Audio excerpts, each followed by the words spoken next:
Good morning. Chapter 6, Challenges of Cultural Diversity. In this chapter, we are discussing about the challenges faced by India because of its culturally diverse nature. ഇന്ത്യയുടെ cultural diversity മൂലം India face ചെയ്യുന്ന ചലഞ്ചുകൾ എന്തൊക്കെ എന്നുള്ളതാണ് നമ്മളിവിടെ പഠിക്കുന്നത്.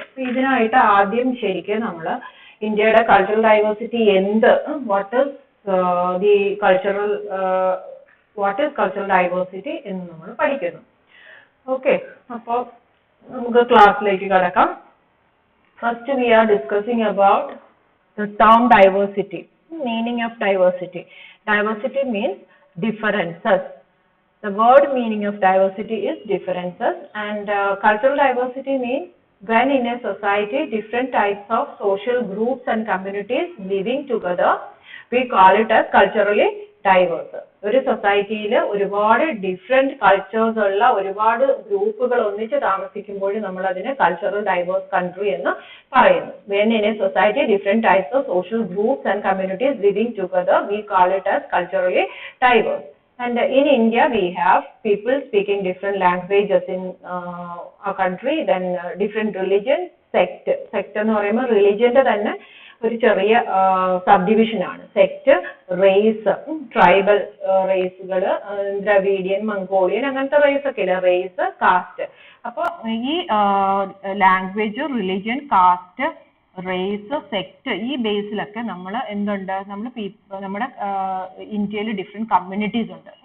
അപ്പൊ ഇവരെല്ലാവരും കൂടെ ഒന്നിച്ചാണ് ഇന്ത്യയിൽ താമസിക്കുന്നത്. That is why we call India as a culturally diverse country.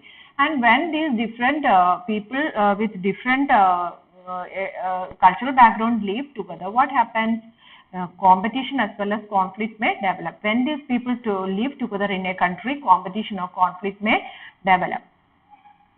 ഇനി കൾച്ചറൽ ഡൈവേഴ്സിറ്റി എന്തുകൊണ്ടാണ് ഒരു കൺട്രിക്ക് ടഫ് ചലഞ്ച് ഉണ്ടാക്കുന്നത് എന്നുള്ളതാണ് next. Cultural diversity can present tough challenges. Y?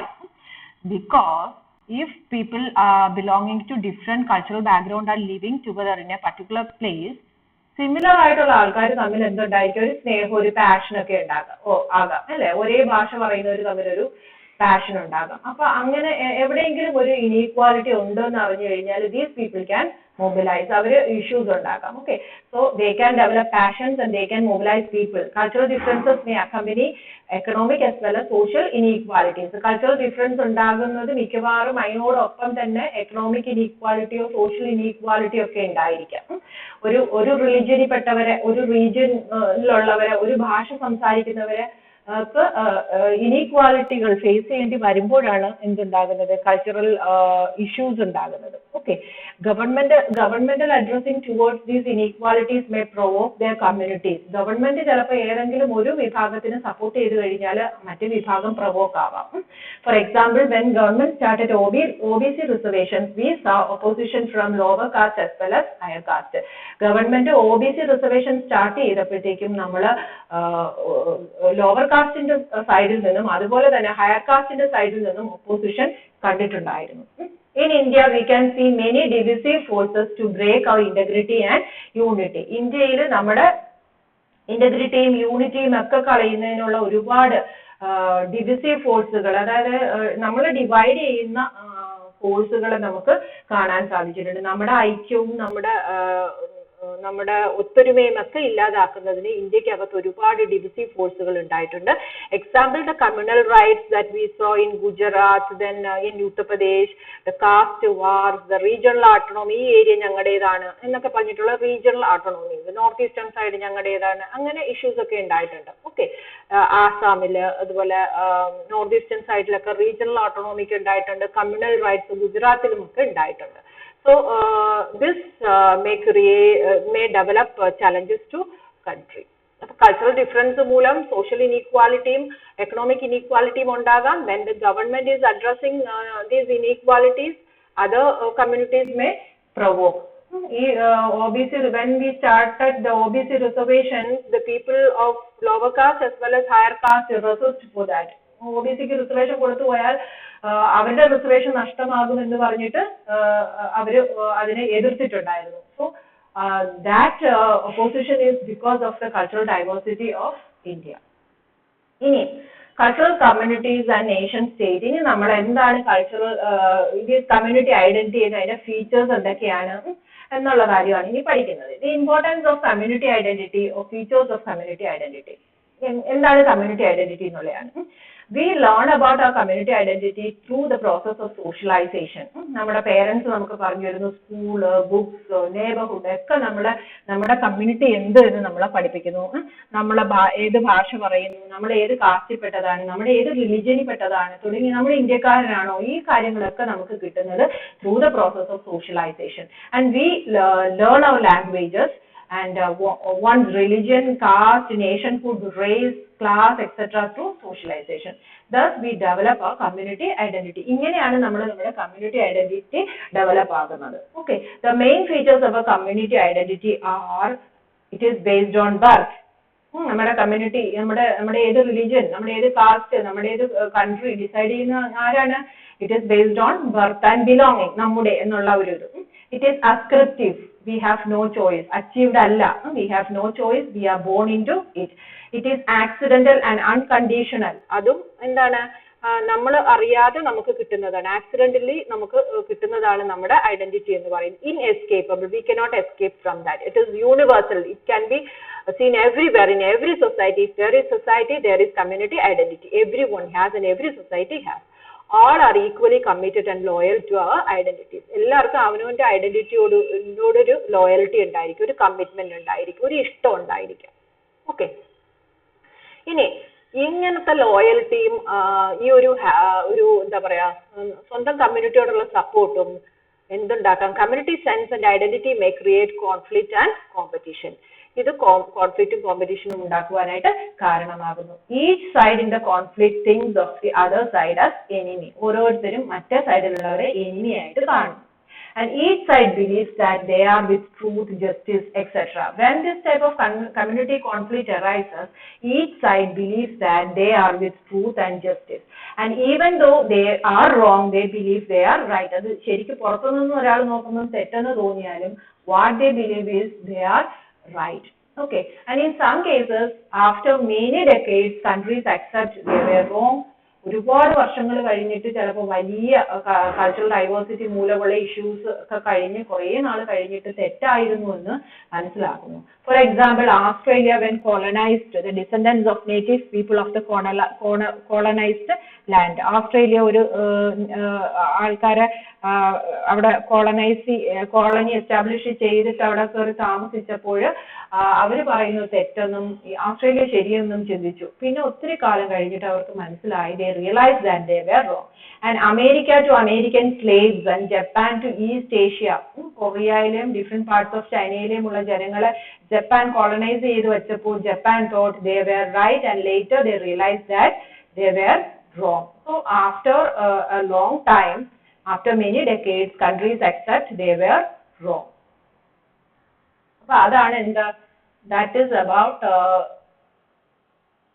the community identity features as well as community identity may create conflict എന്നുള്ളത്. ഇനി നമ്മൾ പഠിക്കുന്നത് what is community, what is nation and what is nation state. എല്ലാം രണ്ട് മാർക്കിന് ചോദിക്കാം. Community നമ്മൾ പഠിച്ചിട്ടുണ്ട്, group of people living in A particular place with similar characteristics. ഒരു സ്ഥലത്ത് ഒരു പർട്ടിക്കുലർ ഏരിയയിൽ സിമിലർ ക്യാരക്ടറിസ്റ്റിക്സുമായിട്ട് താമസിക്കുന്ന ഗ്രൂപ്പ് ഓഫ് പീപ്പിളിനെയാണ് കമ്മ്യൂണിറ്റി എന്ന് പറയുന്നത്. For example, in A village the people are living together with a similar characteristic feature, that is A community. അല്ലെങ്കിൽ ഒരു സ്ഥലത്ത് ഒരേ ഭാഷ സംസാരിക്കുന്നവർ താമസിക്കുന്നു, അത് കമ്മ്യൂണിറ്റിയാണ്. Okay, so a group of people living in a particular place with similar characteristic features is community. Nation എന്ന് പറയുമ്പോൾ large community. It is a large community. And nation is community of communities. ഒരുപാട് കമ്മ്യൂണിറ്റികൾ ചേർന്ന് ഒന്നിച്ച് താമസിക്കുമ്പോൾ അത് എന്താകുന്നു? Nation ആകുന്നു. Large scale community and it is a community of communities. And പക്ഷേ നേഷൻ ഒരു സ്പെഷ്യാലിറ്റി ഉണ്ട്. Members have a wish to be a part of political collectivity. ഒന്നിച്ച് ആരുടെയെങ്കിലും കീഴിൽ, ഒരു നേതാവിന്റെ കീഴിൽ അല്ലെങ്കിൽ ഒരു റൂളറിന്റെ കീഴിൽ താമസിക്കണം എന്നുള്ളൊരു ആഗ്രഹം ഉണ്ടായിരിക്കും.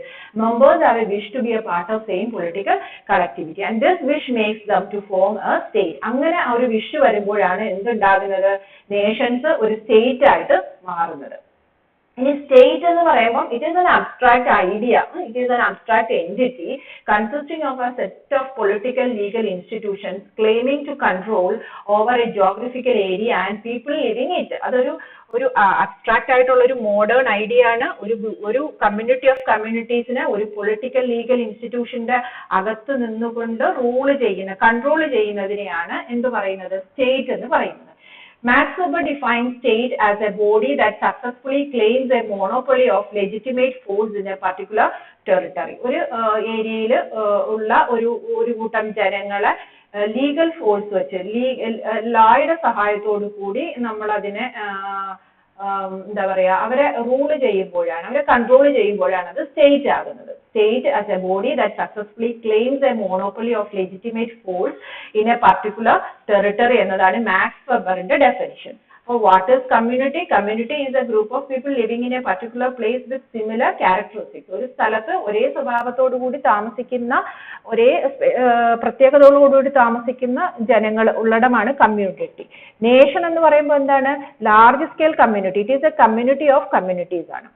സ്റ്റേറ്റ് എന്ന് പറയുമ്പം ഈ കമ്മ്യൂണിറ്റീസ്, നേഷൻസ് എല്ലാവരും കൂടെ ഒരു പൊളിറ്റിക്കൽ ലീഗൽ ഇൻസ്റ്റിറ്റ്യൂഷന്റെ കീഴിലേക്ക് വരുമ്പോൾ അത് സ്റ്റേറ്റ് എന്നൊരു ഐഡിയ ആവുന്നു. State idea is a modern idea. ഇനി nation state is modern ideology. Nation ഒരു ഹൈഫൺ ഇട്ടിട്ട് state. Nations that have a state of their own is nation state. Community of communities that have a state. State എന്ന് പറയുമ്പോൾ ഒരു political legal frame work ഉണ്ടാകും. അതിനെയാണ് എന്ത് പറയുന്നത്, nation state എന്ന് പറയുന്നത്. ഇതും 2 മാർക്കിന് ചോദിക്കാം. ഓക്കെ, ഇനി നേഷൻ സ്റ്റേറ്റ് എന്ന് പറയുന്ന ഒരു മോഡേൺ ആശയം ഉണ്ടാകുമ്പോൾ cultural diversity is the enemy of nation state. Because people from different cultures are living, different community identities are living in a nation state, then naturally what happens, conflict or competition may develop. So it is a duty of the nation state to control the members of the society. So nation state do not encourage diversity because it may create conflicts and communities. Nation state diversity ne encourage cheyyunnilla. Some are residents of different states. ഒരു nation സ്റ്റേറ്റിനകത്ത് താമസിക്കുന്ന ആൾക്കാർ പല പല സ്റ്റേറ്റ്സിലുള്ളവരായിരിക്കാം. For example, we have Jamaicans. there are more Jamaicans outside Jamaica than in Jamaica. ജമൈക്കയ്ക്കകത്ത് ഉള്ളതിനെക്കാട്ടിയും കൂടുതൽ ജമൈക്കൻസ് താമസിക്കുന്നത് പുറത്താണ്. ഓക്കെ, അപ്പൊ ഈ ജമൈക്കൻസ് ഒക്കെ മറ്റേതെങ്കിലും സ്ഥലങ്ങളിൽ അവരുടെ കമ്മ്യൂണിറ്റി ഐഡന്റിറ്റിയുമായിട്ട് പോയി കഴിഞ്ഞാൽ അവിടെ എന്തുണ്ടാകാം, കോൺഫ്ലിക്റ്റ് ഉണ്ടാകാം. ഓക്കെ, സോ അത് തടയുന്നതിന് വേണ്ടി we have dual citizenship. Dual citizenship allows one to become citizens of another state besides one. And for example, Jewish Americans are citizens of Israel and USA. ചില nation സ്റ്റേറ്റുകൾ dual citizenship കൊടുക്കുന്നുണ്ട്. അപ്പൊ Jewish അമേരിക്കൻസിന് ഇസ്രായേലിലെയും അതുപോലെ USA-യുടെയും citizen ആകുവാൻ സാധിക്കുന്നു. അങ്ങനെ വരുമ്പോൾ രണ്ടിടത്തും ഒരു സിറ്റിസൺസ് ആകുമ്പോൾ കോൺഫ്ലിക്റ്റ് ചിലപ്പോൾ കുറയാനുള്ള സാധ്യതകളുണ്ട്. ഇനി cultural diversity can be seen in India and we are effectively managing and preserving the identities of different communities without making them homogeneous. ഇന്ത്യക്ക് ഒരു പ്രത്യേകതയുണ്ട്. ഇന്ത്യ ഡ്യുവൽ സിറ്റിസൺഷിപ്പ് ഒന്നും കൊടുക്കുന്നില്ല. But we are preserving and we are maintaining and managing the identities of different communities without making them homogeneous. നമ്മൾ അതിനെ homogeneous ആയിട്ട് ആക്കുക, എല്ലാം ഒന്നാണ്, ഒരു കൾച്ചറൽ ഐഡന്റിറ്റി ഒന്നും ആക്കാതെ എല്ലാവരെയും അതുപോലെ നിലനിർത്തിക്കൊണ്ട് നമ്മൾ എന്ത് ചെയ്യുന്നു, we are effectively managing. That is the speciality of India. ഇനി ഈ കൾച്ചറൽ ഡൈവേഴ്സ് ആയിട്ടുള്ള ആൾക്കാരെ മാനേജ് ചെയ്യുന്നതിന് 2 തരം പോളിസീസ് ആണ് ഉള്ളത്. അസിമിലേഷനിസ്റ്റ് പോളിസി ആൻഡ് ഇന്റഗ്രേഷനിസ്റ്റ് പോളിസി. ഇത് നിങ്ങൾ you have studied in last chapter of your first year class about isolationist policy and integrationist policies for integrating tribal people, right? Similar type of policy is this assimilationist policy and integrationist policy. Assimilationist policy nu parnja endana, these policies encourage and force citizens to follow a uniform set of values. അസിമിലേഷനിസ്റ്റ് പോളിസിയിൽ എല്ലാവരും ഒരേപോലത്തെ culture follow ചെയ്യണം അല്ലെങ്കിൽ values follow ചെയ്യണമെന്ന് insist ചെയ്യുന്ന ഒരു പോളിസിയാണ് assimilationist policies. Usually those values are the values of dominant group. ഈ മിക്കവാറും ഇത്തരത്തിലുള്ള വാല്യൂസ് എന്ന് പറയുന്നത് ഡോമിനന്റ് ഗ്രൂപ്പിന്റെ വാല്യൂസ് തന്നെയായിരിക്കും. Others are asked to give up their cultural values and take the dominant group values. ബാക്കിയുള്ളവർ ഡോമിനന്റ് ഗ്രൂപ്പിന്റെ വാല്യൂസ് ഫോളോ ചെയ്യണമെന്ന് ആര് പറയുന്നു? ഈ അസിമിലേഷനിസ്റ്റ് പോളിസി ഇൻസിസ്റ്റ് ചെയ്യുന്നുണ്ട്. ഓക്കെ, അപ്പോൾ അസിമിലേഷനിസ്റ്റ് പോളിസിയുടെ ജോലി എന്ന് പറയുന്നത് കൾച്ചറിനെ ഹോമോജീനിയസ് ആക്കുക എന്നുള്ളതാണ്. ഇവിടെ 2 E ആയിപ്പോയി കേട്ടോ, ഒന്ന് കറക്റ്റ് ചെയ്യുക. So these policies support homogeneous culture and encourage dominant groups, language, religious ideas to implement എന്നാണ്. അപ്പോൾ assimilationist policies encourage citizens to follow a uniform set of values, and those values are the values of the dominant groups, and others are asked to give up their cultural values and take dominant groups' values. Then their aim is to set up a homogeneous culture.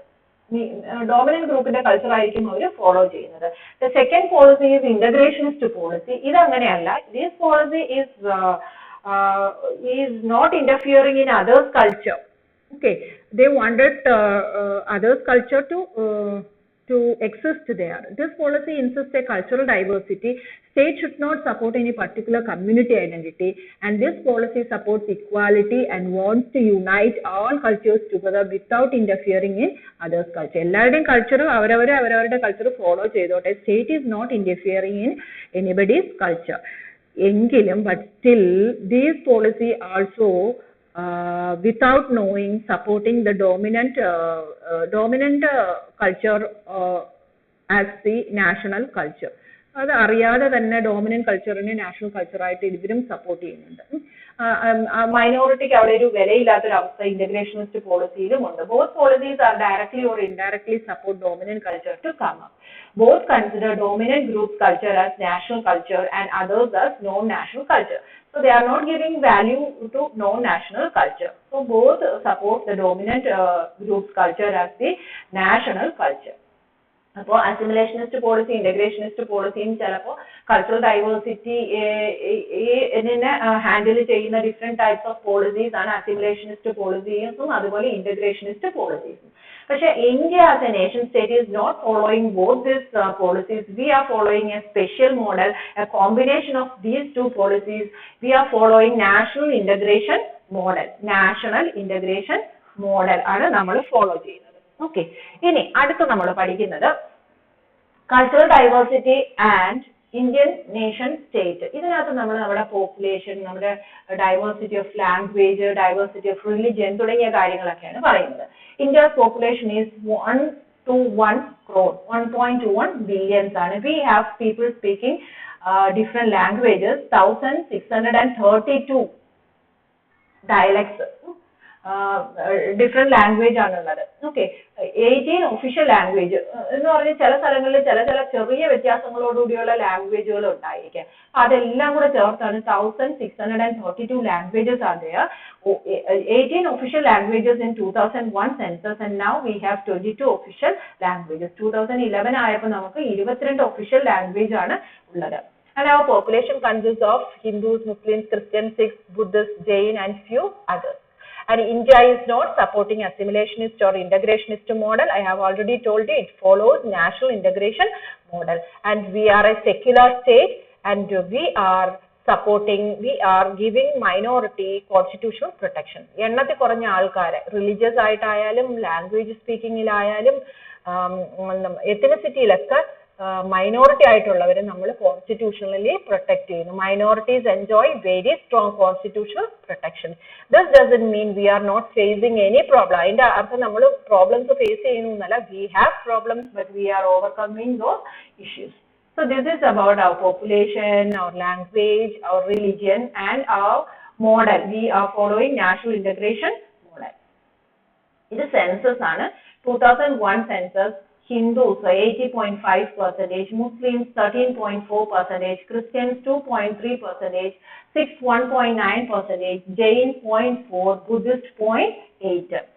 2001 വന്നപ്പോൾ നോക്ക് Hindus 79.8% ആയിട്ട് കുറഞ്ഞു, Muslims 14.23 ആയിട്ട് കൂടി, Christians 2.3 ആയിട്ട് maintain ചെയ്യുന്നു, Sikhs 1.72% ആയിട്ട് കുറഞ്ഞു, ജെയിൻ 0.37% ആയിട്ട് കുറഞ്ഞു, ബുദ്ധിസ്റ്റ് 0.7% ആയിട്ട് കുറഞ്ഞു. Except for Muslims, all other religions എന്താണ് സംഭവിച്ചിരിക്കുന്നത്? Population decreased. ഓക്കെ, ഇത് ഒന്ന് പഠിച്ചു വെക്കുക. ടെക്സ്റ്റ് ബുക്കിൽ 2001 ആയിരിക്കും, ഇത് 2011 സെൻസസ് ആണ്. അപ്പം അതും പഠിച്ചു വെക്കുക. ഓക്കെ, അപ്പൊ അതാണ് നമ്മുടെ ഒരു കൾച്ചറൽ ആയിട്ടുള്ള ഡൈവേഴ്സിറ്റി, ഇന്ത്യൻ നേഷൻ സ്റ്റേറ്റിന്റെ കൾച്ചറൽ ഡൈവേഴ്സിറ്റി എന്ന് പറയുന്നത്. ഇനി നമ്മൾ റീജിയണലിസം എന്നുള്ള ഒരു കാര്യമാണ് പഠിക്കുന്നത്. അപ്പൊ നമുക്ക് റീജിയന്റെ ബേസിൽ, ഓരോ റീജിയൻ ബേസിൽ നമുക്ക് റീജിയണലിസം എന്ന് പറയുന്ന ഒരു ഇഷ്യൂ ഉണ്ട്. പ്രാദേശികവാദം എന്ന് പറയും. ഈ പ്രദേശം ഞങ്ങളുടേതാണ്, ഈ പ്രദേശം ഞങ്ങൾക്ക് വേണം എന്ന് പറഞ്ഞിട്ടുള്ള ഒരു ഇഷ്യൂനെയാണ് റീജിയണലിസം എന്ന് പറയുന്നത്. Indian regionalism is based on language. ഈ ലാംഗ്വേജ് താമസിക്കുന്ന ഞങ്ങൾക്ക് ഈ ഒരു സ്ഥലം വേണം, അല്ലെങ്കിൽ ഈ ട്രൈബ് ആയിട്ടുള്ള ഞങ്ങൾക്ക് ഈ ഒരു സ്ഥലം വേണം, അങ്ങനെ പറയുന്നതിനെയാണ് റീജിയണലിസം എന്ന് പറയുന്നത്. Indian regionalism is based on language, culture, tribe identity and religious identity. Regionalism occurs because of regional deprivation. ഒരു ഏരിയനെ മൈൻഡ് ചെയ്യാതിരിക്കുക, ആ ഡെവലപ്മെന്റൽ ആക്ടിവിറ്റീസിലൊക്കെ അവരെ നെഗ്ലക്ട് ചെയ്യുമ്പോഴാണ് എന്തുണ്ടാകുന്നത്? റീജിയണലിസം ഉണ്ടാകുന്നത്.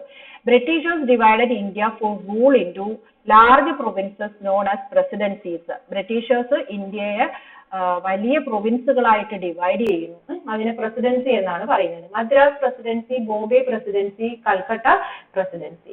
And these provinces were large multilingual ethnic states with political administrative units just like a semi-federal state called Union of India. അപ്പോൾ ഈ ഒരു സ്റ്റേറ്റുകളിൽ ഡിഫറെന്റ് ലാംഗ്വേജസിലുള്ള ആൾക്കാരുണ്ട്. മദ്രാസിൽ തന്നെ തമിഴ് പറയുന്നവര്, മലയാളം പറയുന്നവര്, കന്നഡ പറയുന്നവരൊക്കെ മദ്രാസിലുണ്ട്. ഓക്കെ, അപ്പോൾ രാജാക്കന്മാരുടെ കീഴിലുണ്ടായിരുന്ന കിങ്ലി റൂൾ ആയിരുന്നപ്പം രാജാക്കന്മാരുടെ കീഴിലുണ്ടായിരുന്ന സ്ഥലങ്ങളെല്ലാം കൂടെ ചേർത്തുകൊണ്ടാണ് നമ്മൾ പ്രസിഡൻസി ആക്കി വെച്ചിരിക്കുന്നത്. ഓക്കെ, ബോംബെ പ്രസിഡൻസി നമുക്ക് നോക്കാം. Marathi speaking, Gujarati speaking, Kannada speaking and even Konkani speaking people are there in Bombay presidency. Madras പ്രസിഡൻസിയിലോ Tamil speaking, Telugu speaking, Kannada speaking and Malayalam speaking people are there in Madras presidency. അപ്പൊ ലാംഗ്വേജിന്റെ ബേസിൽ അല്ല ഈ പ്രസിഡൻസി ഡിവൈഡ് ചെയ്തിരുന്നത് അന്ന്. അത് രാജാക്കന്മാര് ഏത് രാജാവിന്റെ കീഴിലായിരുന്നു അതിന്റെ ബേസിലൊക്കെ ആയിരുന്നു.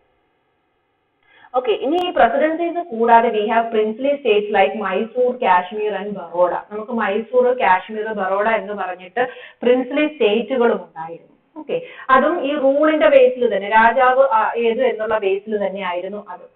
പക്ഷെ നമ്മൾ കോൺസ്റ്റിറ്റ്യൂഷൻ ഉണ്ടാക്കിയ ശേഷം, after constitutional setup, these were reorganised on the basis of ethnicity and languages.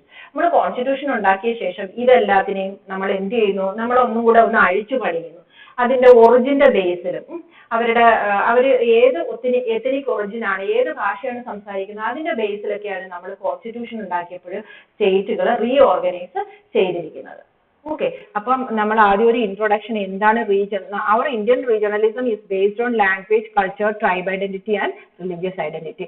റീജിയണലിസത്തിന് കാരണം എന്താണ്? റീജിയണൽ ഡിപ്രൈവേഷൻ ആണ്.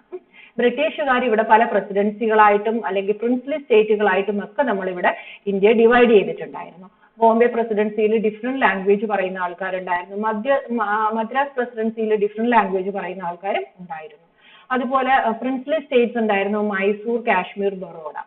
കോൺസ്റ്റിറ്റ്യൂഷൻ സെറ്റപ്പ് ആക്കിയപ്പോഴത്തേക്കും നമ്മൾ ലാംഗ്വേജിന്റെ ബേസിൽ ആണ്, എത്നിസിറ്റിയുടെ ബേസിലുമാണ് ഓരോ സ്റ്റേറ്റുകളെയും ഓർഗനൈസ് ചെയ്തത്. States were reorganized on the basis of language, region, tribal identity. ഒരേ ട്രൈബുകളൊക്കെ ഒരു സ്റ്റേറ്റ് അങ്ങനെ. Recently formed states in year 2000 like Chhattisgarh, Jharkhand, Uttaranchal were not formed on the basis of language alone but on tribal identity and ethnicity too. ഈ recent ഉണ്ടായ 3 സ്റ്റേറ്റുകളാണ് ഛത്തീസ്ഗഡ്, ജാർഖണ്ഡ്, ഉത്തരാഞ്ചൽ. ഈ സ്റ്റേറ്റുകളെ നമ്മൾ form ആക്കിയിരിക്കുന്നത്, setup ആക്കിയത് എങ്ങനെയാണ്? ഭാഷയുടെ ബേസിലും ട്രൈബൽ ഐഡന്റിറ്റി, ഏത് ഗോത്ര വിഭാഗമാണ് എന്നതിന്റെ ബേസിലുമാണ് ഈ 3 സ്റ്റേറ്റുകളെ നമ്മൾ പിന്നെ സ്റ്റേറ്റ് ആക്കി മാറ്റിയത്. Okay, Indian regionalism is due to tribal identity, language issues and regional deprivation and ecology. ഇത് നേരത്തെ നമ്മൾ പറഞ്ഞാണ്. ഇനി നമുക്ക് totally we have 28 states and 7 union territories. Our constitutional provisions mentions about powers of center and state. സെന്ററിന് എന്ത് power, സ്റ്റേറ്റിന് എന്ത് power, രണ്ടുപേരും കൂടെ ചേർന്ന് എന്തൊക്കെ കാര്യങ്ങൾ ചെയ്യണം എന്ന് പറഞ്ഞിട്ട് നമുക്ക് സ്പെഷ്യൽ ആയിട്ട് എന്തുണ്ട്? ലിസ്റ്റ് ഓഫ് സബ്ജക്ട്സ് അല്ലെങ്കിൽ ഏരിയ ഓഫ് ഗവർണൻസ് തിരിച്ചു കൊടുത്തിട്ടുണ്ട്. സ്റ്റേറ്റ് ഇത് ചെയ്യണം, സെന്റർ ഇത് ചെയ്യണം. And there is a concurrent list which mentions about the areas where both center and state are allowed to operate. സെന്ററും സ്റ്റേറ്റും എന്തൊക്കെ കാര്യങ്ങൾ ചെയ്യണമെന്ന് പറയുന്ന കൺകറന്റ് ലിസ്റ്റും നമുക്കുണ്ട്.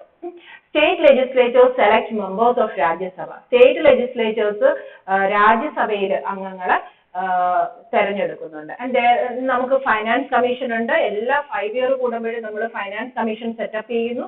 The duty of finance commission is to decide about the tax revenue sharing between states and center. Tax പിരിക്കുന്നത് എന്തൊക്കെ കാര്യങ്ങൾക്ക് ആർക്ക് എത്ര കൊടുക്കണം, സ്റ്റേറ്റിന് എത്ര കൊടുക്കണം, സെൻട്രൽ എത്ര വയ്ക്കണം തുടങ്ങിയിട്ടുള്ള കാര്യങ്ങളൊക്കെ ഡിസൈഡ് ചെയ്യുന്നത് ആരാണ്? ഫിനാൻസ് കമ്മീഷൻ ആണ്. Every 5 year we are setting up this members of this financial commission, and along with that we had the planning commission also. ipo nammada planning commission നമ്മൾ ഇത് ചെയ്ത് എടുത്ത് കളഞ്ഞിരിക്കുകയാണ് ചെയ്തിരിക്കുന്നത്. Okay, so we have state list, central list and concurrent list. State list state ന്റെ area of governance പറയുന്നു, central list center ന്റെ areas പറയുന്നു, concurrent list mentions about both രണ്ടുപേരും കൂടെ ചേർന്ന് ചെയ്യേണ്ട കാര്യങ്ങളെ കുറിച്ചും പറയുന്നു. Then though the Indian federal system works well, there are issues. നമ്മുടെ ഫെഡറൽ സിസ്റ്റം നന്നായിട്ട് വർക്ക് ചെയ്യുന്നുണ്ടെങ്കിലും എല്ലാ ഡൈവേഴ്സിറ്റിയും നമ്മൾ ഒന്നിച്ച് കൊണ്ടുപോകുന്നുണ്ടെങ്കിലും നമുക്ക് ഇഷ്യൂസ് ഉണ്ട്. നമുക്ക് ഇഷ്യൂസ് ഉണ്ടാകുവാൻ റീസെന്റ് ചില കാര്യങ്ങൾ ഉണ്ടായിട്ടുണ്ട്. 1990s നമ്മുടെ ലിബറലൈസേഷൻ ഗ്ലോബലൈസേഷൻ പോളിസീസ് ഓരോ ഏരിയാസിലും നമ്മുടെ റിച്ച് പുവർ ഗ്യാപ്പിന് ഇൻക്രീസ് ആകുവാൻ കാരണമായി. അതെങ്ങനെയാന്ന് വെച്ചാൽ ഈ ലിബറലൈസേഷൻ പോളിസി മൂലം മൾട്ടിനാഷണൽ കമ്പനീസിന് നമ്മുടെ ഇവിടേക്ക് വന്ന് കമ്പനി എസ്റ്റാബ്ലിഷ് ചെയ്യുവാനുള്ള ഒരു ഫ്രീഡം ഉണ്ട്. അപ്പൊ ഈ മൾട്ടിനാഷണൽ കമ്പനീസ് ഇവിടെ വരുമ്പോൾ usually the private investors are interested in investing in states which are already developed ആയിട്ടുള്ള സ്റ്റേറ്റിലേക്ക് പോയിട്ട് ഇൻവെസ്റ്റ് ചെയ്യണം എന്നാണ് ഈ പ്രൈവറ്റ് ഇൻവെസ്റ്റേഴ്സ് വിചാരിക്കുന്നത്. And this has increased regional inequalities. അപ്പോൾ ഒത്തിരി വെൽക്കം ചെയ്യുന്ന സ്റ്റേറ്റ്സിൽ പോയിട്ട് ഇതൊക്കെ ചെയ്യുമ്പോൾ ആ സ്ഥലം മാത്രം ഡെവലപ്പ് ചെയ്യുന്നു, അവിടുത്തെ ഇൻഫ്രാസ്ട്രക്ചർ ഡെവലപ്പ് ആകുന്നു, അവിടുത്തെ ആൾക്കാർക്ക് എംപ്ലോയ്മെന്റ് കിട്ടുന്നു. അങ്ങനെ സ്റ്റേറ്റ് ഡെവലപ്പ് ആകുമ്പോൾ ചില ഏരിയാസിന് എത്തിപ്പെടാൻ പറ്റാത്ത അല്ലെങ്കിൽ ഈ പ്രൈവറ്റ് കമ്പനീസിനെ വെൽക്കം ചെയ്യാത്ത സ്ഥലങ്ങളിൽ, അങ്ങനെ പോകുവാൻ സൗകര്യമില്ലാത്ത സ്ഥലങ്ങളിൽ ഒക്കെ എന്ത് ചെയ്യുന്നു, ഈ പ്രൈവറ്റ് ഇൻവെസ്റ്റേഴ്സ് പോകാതിരിക്കുകയും ആ ഏരിയാസിലൊക്കെ ഉള്ള ആൾക്കാർ സ്ഥിരമായിട്ട് പാവപ്പെട്ടവരായി മാറുകയും ചെയ്യുന്നു. So liberalisation and globalisation policies widen the gap between poor and rich, and the private investors are interested in investing in states which are already developed. This has increased the regional inequalities. ഇത്രയുമാണ്